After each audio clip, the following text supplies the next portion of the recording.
સાથીઓ નમસ્કાર, નરેશભાઈ જાદવ. ચર્ચા આજે વિડીયોની અંદર કાળુભાઈ રાઠોડની જ કરવાની છે, કારણ કે કાળુભાઈ રાઠોડના એટલા વિડીયો વાયરલ થઈ ગયા તો પોલીસ શું કરે છે, એમનું આખું ગીર સોમનાથ જિલ્લાનું પ્રશાસન શું કરે છે, કેમ તપાસ નથી કરતા. દરેક ટીવી ચેનલોમાં આવ્યું છે. મને એમ હતું કે નહીં આવે, પણ આવ્યું છે, વાંધો નથી, બહુ સારી વાત કહેવાય. ગુજરાતની ટીવી ચેનલો પણ હવે જાગૃત થઈ ગઈ છે. હવે સોશિયલ મીડિયાથી લઈને હજી આજે TV 9માં જોયું, VTVમાં જોયું, સંદેશ ન્યૂઝમાં જોયું, બહુ સારી વાત છે. પણ કાળુભાઈ રાઠોડ ઉપર કોઈ પણ જાતનો હજી સુધી પણ કંઈ તપાસનો વિષય કે કોઈ એમની સરકારના આદેશ પ્રમાણે ક્યાંય પણ કોઈ પણ જાતની એક્શન લેવામાં આવતી નથી. તો અત્યારે કોંગ્રેસના ધારાસભ્ય જે છે પૂંજાભાઈ વંશને મારી એક નાની એવી સલાહ છે કે આની જે પણ કાંઈ હોય તપાસની માંગણી આપણે કરવી જોઈએ. અને તપાસની માંગણી કર્યા સિવાય બીજો કોઈ રસ્તો નથી. જો તપાસ નહીં માંગો તો તપાસ નહીં થાય, કારણ કે બધા મળીને જ આ લોકો બધું કરે છે, કાળો ધંધો કરે છે. અને જેટલો ઉનાની અંદર જેટલો કાળો ધંધો ચાલે છે એના મેં વારંવાર ખુલાસા કર્યા છે. અને એવું બધું મળી પણ આવ્યું છે. મેં એમાં કંઈ ખોટો વિડીયો બનાવ્યા નથી ને ખોટી વાત મેં કાંઈ કીધી નથી, કારણ કે જે હકીકત સાચી હકીકતને કહેવામાં કોઈ રોકી ન શકે.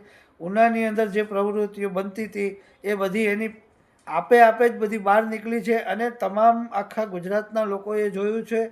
અને વીટીવીની અંદર જે પણ મેં જોયું ડિબેટની અંદર, જે ભાજપના કાર્યકર્તા અને ભાજપના નેતા જોડાણા હતા, એમણે કબૂલ જ ન કર્યું કે ભાઈ પૂજાભાઈ વંશની સામે એમને વાતો કરી.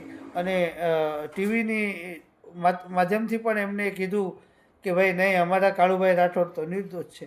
તો તમારા ને તમારા નેતાને તમે ગુનેગાર માનવા તૈયાર નથી, કારણ કે બીજા લોકો ગુનેગાર બોલતા હોય તો એમાં કંઈક તો સત્ય હોય. અને સત્ય છે એ સત્ય આજ નહીં તો કાલે એ અમે બારું લાવવાના જ છે. કાળુભાઈ રાઠોડની ઉપર અત્યારે હાલમાં કંઈક ને કંઈક તપાસ થવી જોઈએ. એ તપાસની માંગણી કરવા માટે થઈને એમ કહેતા હશો કે ભાઈ આ ભાઈ કોણ છે, તારે શું લેવા દેવા, વગેરે વગેરે, આવી બધી તો વાતો આવવાની છે.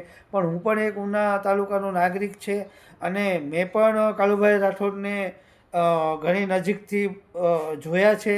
ગોપ ગામની અંદરથી એ કઈ રીતે દારૂનો ધંધો કરતા, કઈ રીતે એમના દાડિયા હતા, ક્યાંથી દારૂને લઈ આવતા, ક્યાં કાઢતા, શું કરતા, આ બધું ગોપના લોકોને ખૂબ અમે પણ જાણીએ છીએ. પણ મારો કહેવાનો અર્થ એ છે કે તમે ચોર બનીને સાવકાર બનવાની કોશિશ ન કરો. આજે નહીં તો કાલે તમારી જ પોલીસ તમારી પાસે આવશે અને એના તમારે પુરાવા દેવા પડશે કે ભાઈ હું સાચો છે કે ખોટો છે. એ તમારે પોલીસને કહેવાનું છે, એ તમારા નેતા ન કહી શકે. કારણ કે ભાજપમાં 90% લોકો જેટલા હોય એ બધા કાળુ રાઠોડનો સમર્થનમાં છે.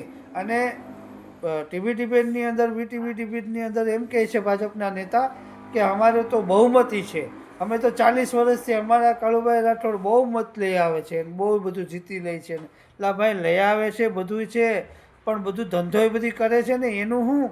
એના માટે તો અત્યારે કાર્યવાહી કરવાની જરૂર છે. તો પોલીસ પ્રશાસન શું કરે છે, કમિશનર શું કરે છે, ગુજરાતની ને ગીર સોમનાથ જિલ્લાની પોલીસ શું કરે છે, ઉનાના PI શું કરે છે, કેમ નથી કોઈ પણ પૂછપરછ કરવામાં આવતી?